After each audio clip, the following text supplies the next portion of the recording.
तो कैसे हैं दोस्तों आप सब। हाजिर हूं एक और नए रिएक्शन वीडियो के साथ। मैं हूं आपका दोस्त ऋषभ। तो दोस्तों आज जो वीडियो होने वाला है वो बहुत ही मजेदार होने वाला है। जी हाँ दोस्तों, आज का वीडियो लेकर आया हूं दोस्तों इंडियन मीडिया लेटेस्ट का, और टाइटल है दोस्तों आज के वीडियो का Asim Munir sold Pakistan to Trump. तो जी हाँ दोस्तों, इसमें किसी को शक नहीं होना चाहिए, आसिम मुनीर भी बिका, पाकिस्तान भी बिका, और पाकिस्तान की आवाम तो जाहिल है ही। उसको आज तक पाकिस्तान की गवर्नमेंट ने, आसिम मुनीर ने, यानी कि पूरी पाकिस्तान की आर्मी ने पाकिस्तान की आवाम को लॉलीपॉप थमा के रखा है। पाकिस्तान की आवाम को लॉलीपॉप मिल जाता है और वो लॉलीपॉप चूसती रहती है बिना कुछ बोले, चाहे उसका पाकिस्तान बिक जाए, डूब जाए, लुट जाए, कोई फर्क नहीं पड़ता है। बस अल्लाह का लॉलीपॉप होना चाहिए या फिर अल्लाह के नेक बंदे द्वारा दिया लॉलीपॉप होना चाहिए, जो कि उनके वहां के खुद आसिम मुनीर मतलब कि आर्मी के जनरल हैं, जो उन्हें लॉलीपॉप चूसा रहे हैं, पाकिस्तानी आराम से चूस रहे हैं। तो चलिए दोस्तों, आज का वीडियो बहुत ही मजेदार होने वाला है। चालू करता हूं आज के वीडियो और फिर बाद में हम इस पर बात करेंगे। और अब पाकिस्तान में इस बिजनेस की देखरेख आसिम मुनीर करेंगे। पूरा का पूरा पाकिस्तान ट्रम्प को नोबेल पुरस्कार देने की बात कर रहा था, लेकिन अगले ही पल ट्रम्प काका ने अपनी चाल चल दी और पाकिस्तानियों को फिर से जलील कर दिया। कल उसके साथ जाकर मुलाकात कर रहे हैं, आज वो इक्वल टू न्यूक्लियर बॉम्ब वहां पर मदर ऑफ ऑल बम वो ईरान के अंदर आकर स्ट्राइक कर रहा है, अटैक कर रहा है। ये किस कदर शर्मनाक है।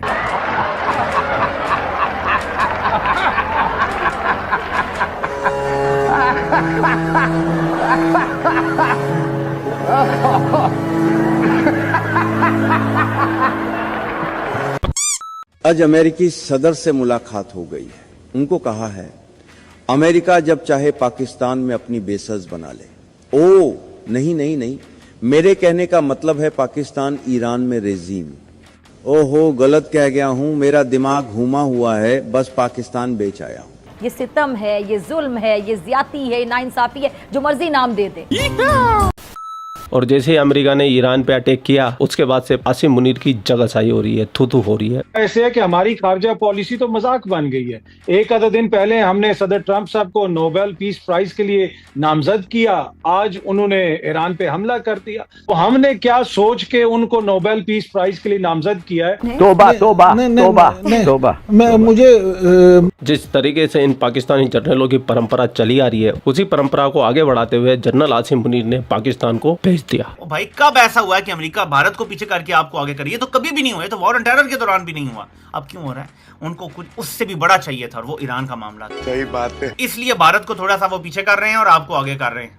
और आप समझे कि दोस्ती हो गई। भाई अमेरिका से आपकी दोस्ती नहीं हो सकती, ये सिर्फ गुलाम और मालिक का रिश्ता है। हम तो फौज के साथ खड़ी नहीं है, क्योंकि आसिम मुनीर फौज का सरबराह है और फौज कहती है जहां आसिम मुनीर देखते हैं वहां देखते हैं। आसिम मुनीर एक साइकोपाथ है, आसिम मुनीर एक गद्दार है। क्योंकि पाकिस्तान में आर्मी चीफ की टर्म 3 साल की होती है, वो ज्यादा ज्यादा 2 टर्म ले सकता है, यानी 6 साल। लेकिन आसिम मुनीर ने इस टर्म को भी 5 साल करवा लिया है, तो यानी कि 5 साल एक टर्म में रहेगा, 5 साल दूसरे टर्म में रहेगा, यानी कि 10 साल तक ये पाकिस्तान को बेच के खा सकते हैं, पाकिस्तान को पूरी तरीके से निचोड़ सकते हैं। आसिम मुनीर एक मुल्क दुश्मन है, उम्मा की पीठ में उसने खंजर घोंपा है अमेरिका में जाके जिस दिन हमला हो रहा था। अगर ईरान एक हार्ड स्टेट होती तो सिर्फ न्यूक्लियर वेपन्स तबाह करने तक और जंग की हद तक बात महदूद रहती।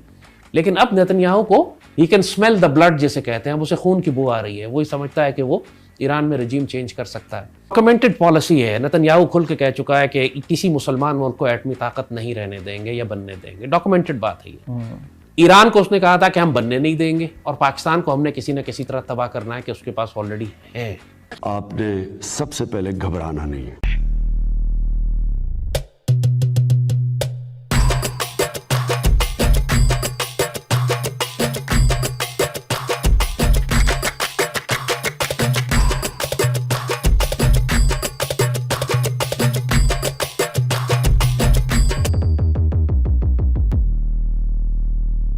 पाकिस्तानी आर्मी चीफ जब तक अपने पद पे होते हैं इतना माल बना लेते हैं, इतना माल बना लेते हैं, पूरी दुनिया के अंदर इनकी दौलत जमा हो जाती है। और जैसे ये यहाँ से रिटायर्ड होते हैं, तुरंत फ्लाइट पकड़ते हैं, चले जाते हैं। इनके बच्चे बड़ी बड़ी यूनिवर्सिटियों के अंदर पढ़ते हैं जाके, और जिहाद कौन करता है? आम पाकिस्तानी, गरीब पाकिस्तानी का बच्चा। जब भी पाकिस्तानी जर्नलों को मौका मिलता है तो वो माल बनाने का कोई मौका नहीं चूकते। और इस बार भी मौका मिला आसिम मुनीर को पाकिस्तान को बेचने का, पाकिस्तान को सेल करने का, तो भाई ने बेचने में 1 मिनट नहीं लगाया। 100 रुपए की एक बड़ी गड्डी लेकर बाहर आए और मुझे देने लगे। साहब, मैं गरीब आदमी साहब, इतने सारे रुपए एक साथ देखकर घबरा गया। मैंने पूछा कि आप ये रुपए मुझे क्यों दे रहे हैं? तो उन्होंने कहा कि बलवंत, ये रुपए रख लो। इस परंपरा के बारे में पाकिस्तान के जो पूर्व रिटायर्ड आर्मी ऑफिसर है वो भी बता रहे हैं। उनको खुद को ये नहीं पता था कि हमारे मिलिट्री बेस बिके हुए हैं, अमेरिका के कंट्रोल में चल रहे हैं। और जो सो कॉल्ड पाकिस्तान का नंबर 1 रिपोर्टर बनता है, पत्रकार बनता है, हामिद मीर, झूठों का बादशाह भैया, झूठों का बादशाह, इसी के सामने पाकिस्तानी आर्मी की पोल खोल रहा है। क्या पाकिस्तान में कुछ एयर बेसिस अमेरिका को देने का जो फैसला था, आपने उसकी हिमायत की थी? ये फैसला इस तरह हुआ नहीं कि कोई उसकी हिमायत करता। पूछा ही नहीं आपसे किसी ने? नहीं, एक दफा प्रेसिडेंट आए थे, वो कोर कमांडर कॉन्फ्रेंस नहीं थी, लेकिन वहां पर जब वो कभी आते थे जीएचक्यू में, और कम होता था क्योंकि वो इतने कामों में मशगूल होते थे, तो वो वहां पर वाइस चीफ, सीजीएस, डीजीएमओ, डीजीएमआई, कभी कभी डीजीआईएसपीआर भी बैठे होते थे, और एमओ के कुछ और अफसर जो प्रेजेंटेशन वगैरह के सिलसिले में वहां होते थे। उस फोरम में ये बात हुई थी। प्रेसिडेंट ने कहा कि अमेरिका रिक्वेस्ट कर रहा है कि हमें जैकबाबाद एयरफील्ड पर कोई फैसिलिटी प्रोवाइड कर दी जाए कि अगर हमारा कोई जहाज हिट हो जाए तो पायलट की जान बचाने के लिए उसको वहां टच डाउन की इजाजत दी जाए। तो जितने लोग बैठे थे सबने इसको अपोज किया कि प्रेसिडेंट ने शुरू में कमिटमेंट दी थी कि पाकिस्तान इस जंग में टोटली न्यूट्रल रहेगा। इसी बात पर लोग आमादा हुए थे इस जंग में, जो कुछ भी हो रहा था उस सिलसिले में। तो जब प्रेसिडेंट को काफी अपोजिशन मिली तो प्रेसिडेंट ने कहा कि मैं अमेरिका को इस चीज की कमिटमेंट दे चुका हूं। जिन लोगों ने अपोज किया उनमें आप भी शामिल थे?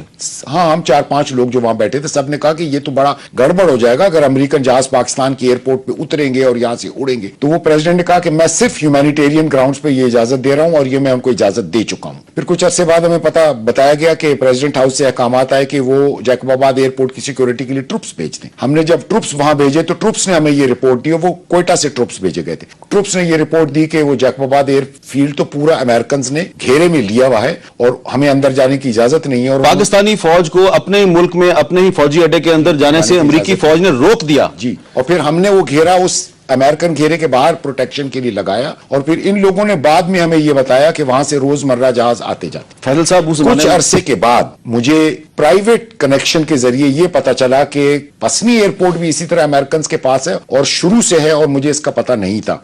और वो एक air force chief of general staff थे? जी, एक एयरफोर्स के अफसर ने बताया जो पसनी पे लियाजॉन अफसर था, और उसने कहा एक पीएफ का लियाजॉन अफसर जैकबाबाद में भी है, और हम दोनों आपस में विजिट्स भी एक्सचेंज कर। अगर ये बात कोई हिंदुस्तानी बोले तो इन पाकिस्तानी को लगता है कि नहीं, ये झूठ बोल रहे हैं, प्रोपेगेंडा कर रहे हैं। लेकिन जब इन्हीं के लोग बोलते हैं तब भी इनको बेशर्मों को शर्म नहीं आती है कि अपनी आंखें नीची कर ले। प्रेसिडेंट डोनाल्ड ट्रंप, जिसके बारे में हमें कहा गया, गर्दनें झुकाकर इसे कहो कि ये अमन का पैगंबर है, ये अमन का सफीर है, इसे नोबेल पीस प्राइज, और फिर ये लिटरली कहा गया कि कहना है तुमने भी, यानी मुझे और आपको भी कहना है कि ये अमन का सफीर है।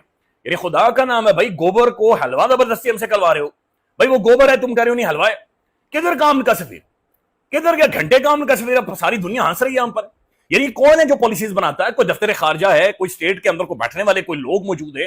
कल उसके साथ जाकर मुलाकात कर रहे हैं, आज वो इक्वल टू न्यूक्लियर बॉम्ब वहां पर मदर ऑफ ऑल बम वो ईरान के अंदर आकर स्ट्राइक कर रहा है, अटैक कर रहा है। ये किस कदर शर्मनाक है। ये है वो इबलीस की मजलिस शूरा, जिनकी आशीर्वाद के बगैर अमेरिका ये जुर्रत नहीं कर सकता था। यहां पे आपको इनका मालिक नजर आ रहा है, बिल्कुल सामने सबसे बड़ा, और बाकी सारे इसके गुलाम हैं। पाकिस्तान ने तो पीठ में खंजर घोंप दिया। पाकिस्तान की मर्जी और इजाजत के बगैर, मैं आपको बता रहा हूं, ईरान पे इतना बड़ा हमला नहीं हो सकता था। जिस तरह अफगानिस्तान पे पाकिस्तान की मर्जी और सपोर्ट के बगैर हमला नहीं हो सकता था। अब बात कर लेते हैं हमारे हिंदुस्तान की। फिलिस्तीन ज्यादा अपना है या भारत? फिलिस्तीन पहले हमारा है भाई, पहले फिलिस्तीन। हाँ। भारत अपना नहीं है। क्यों नहीं है? बस देख लिए। क्यों भाई? नहीं है ना, हमारी मर्जी, हमारी मर्जी। फिलिस्तीन क्यों नहीं चले जाए? है क्यों? यहाँ पे क्या? अब बताओ, ये इनके लिए फिलिस्तीन सबसे बढ़कर है। भारत से इनका कोई लेना देना नहीं है भाई। ना तो ये यहाँ रहते हैं या खाते हैं, ना पीते हैं, ना इनका परिवार यहाँ पे, ना इनकी रिश्तेदारी यहाँ पे, इनका सब कुछ फिलिस्तीन में है। तो मेरे भाई, मैं पाकिस्तानियों को तो गोली मारो, मैं तो कहता हूँ तुम हिंदुस्तानी मुसलमान जिनके दिल के अंदर इराक के लिए, फिलिस्तीन के लिए मोहब्बत जाग रही है ना, तो आप सबसे पहले पहली फ्लाइट पकड़ के वहाँ निकल जाओ, जंग लड़ो इजराइल के खिलाफ, क्योंकि उनको तुम्हारे जैसे जज्बे वाले जाहिलों की जरूरत है। और इससे बड़ी तो हिपोक्रेसी इन लोगों की क्या होगी। ऐसे तो हिंदुस्तान में खड़े होकर को सपोर्ट करेंगे, फिलिस्तीन को सपोर्ट करेंगे, लेकिन जैसे ही मरने का टाइम आएगा वैसे ही भारत सरकार हमें बचाइए। जैसे ईरान के ऊपर मिसाइलें गिरने लगी वैसे मोदी जी हमें बचाओ, मोदी जी हमें बचाओ। ये जज्बे वाली कौम के लोग भाई साहब हाथ खड़े कर दिए और ये बातें करते हैं कि हम फिलिस्तीन के साथ खड़े हैं, हम ईरान के साथ खड़े। जैसे मरने का टाइम हुआ भाग के आ गए सारे। ये तो इनका जज्बा है। तो मेरे हिंदुस्तानी भाइयों, हिंदुस्तान तुम्हारा मुल्क है। जिस मुल्क का नमक खा रहे हो उसके साथ नमक हरामी नहीं करते। आगे बढ़ते हैं। खैर आज के लिए इतना ही है और मैंने ये सोचा है कि अब मैं थोड़ा बहुत पाकिस्तान के साथ में थोड़ा बहुत इंडिया के टॉपिक पे भी डिस्कस किया करूंगा, क्योंकि मैंने जब से ट्विटर ज्वाइन किया करीब हफ्ता 10 दिन से मैं थोड़ा एक्टिव हो गया हूं और मैं देख रहा हूं कि बहुत ज़्यादा गंद फैलाया जा रहा है, बहुत सारी फेक न्यूज़ें चलाई जा रही है। हालांकि मेरे पास में अभी इतना टाइम नहीं हो पा रहा है कि मैं पूरी तरीके से इन चीज़ों पर ध्यान दे पाऊँ, इनके लिए प्रॉपर वीडियो बना पाऊँ, लेकिन मैं ये कोशिश करूँगा, ये मेरा वादा आप लोगों से कि आने वाले समय के अंदर हम हिंदुस्तान के ये जो जिहादी मानसिकता के लोग हैं इनके ऊपर भी वीडियो जरूर बनाएंगे। आप लोग क्या विचार है कमेंट सेक्शन आप अपने कमेंट में बता देना। आपका भाई आपके लिए से पाकिस्तानी वीडियो लाता रहता है। जय हिंद, वंदे मातरम, जय श्री राम, जय श्री राम, जय श्री राम। तो दोस्तों ये रही आज की वीडियो। आई होप आप लोगों को बहुत मजा आया होगा। तो चलिए दोस्तों अब बात करते हैं इस वीडियो के ऊपर। तो भैया पाकिस्तानी जो हैं वो पूरे बिके हुए कौम है, समझ लीजिए।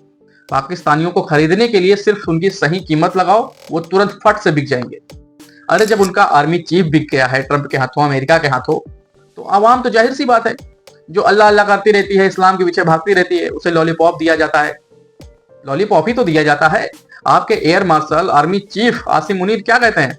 अल्लाह के बहुत करीब है ना, वो बहुत अल्लाह को मानते हैं। और ईरान भी एक मुस्लिम कंट्री है, तो ईरान और पाकिस्तान के लोग तो भाई भाई हुए भाई, मुस्लिम मुस्लिम भाई भाई कहते हो ना आप लोग।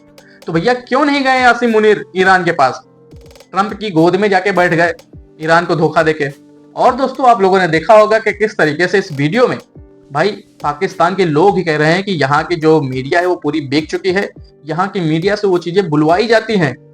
खुद पाकिस्तान के लोग कह रहे हैं और मीडिया के लोग वही बोलते हैं जो उनसे कहा जाता है, और वही जनता पाकिस्तान की आवाम देखती है और खुश होती है कि भाई पाकिस्तान तरक्की कर रहा है। लेकिन पाकिस्तानियों को इतनी सी बात नहीं पता है कि पाकिस्तान की गवर्नमेंट, पाकिस्तान की आर्मी पाकिस्तान का एक एक इंच बेच रही है। अब आप सोचिए कि क्या हाल है पाकिस्तान का। आज बेच न रही होती तो अमेरिका के पास नहीं जाते, ईरान का सपोर्ट करते। और अगर बात करें दोस्तों इन पाकिस्तानियों की, तो पाकिस्तानी सबसे बड़े दोगले हैं, मेरा ये मानना है। और दोस्तों ये बात जग जाहिर है, किसी को बताने की जरूरत भी नहीं है। तो पाकिस्तानी जो थे, जब इजराइल ने गाजा पे हमला किया था, मतलब फिलिस्तीन पर एक तरीके से हमला किया था, तो भाई पाकिस्तानी यहाँ पाकिस्तान के अंदर बैठ करके बहुत उछल रहे थे कि भाई हमें फिलिस्तीन जाने का मौका मिले, गाजा के लोगों को मदद करने का मौका मिले, हम इजराइल के खिलाफ जंग छेड़ देंगे, ये कर देंगे, वो कर देंगे। अब क्या हुआ? अब तो ईरान तुम्हारा पड़ोसी है, क्यों नहीं जा रहे भैया ईरान, क्यों नहीं जा रहे? अब तो कोई बाधाएं भी नहीं है कि भाई इजराइल इतनी दूर है, तमाम प्रॉब्लम्स हैं, ये वो दुनियादारी। अफगानिस्तान पार करो, आ गया ईरान। क्यों नहीं जा रहे हो भाई, क्या हो गया? अब क्यों नहीं, क्यों अल्लाह का नाम लेके नहीं घुस जाते ईरान के अंदर ईरानियों की मदद करने, क्यों नहीं गए? तो पाकिस्तानियों को इसीलिए मैं कहता हूं कि पाकिस्तान से ज्यादा दोगले आदमी दुनिया में नहीं मिले। बहरहाल दोस्तों आज का वीडियो यहीं खत्म करता हूं और मिलता हूं अगले किसी एक और नए रिएक्शन वीडियो में। तब तक के लिए दोस्तों आप सभी इसी तरीके से अपना प्यार बनाए रखें और अपना ख्याल रखें। नमस्कार।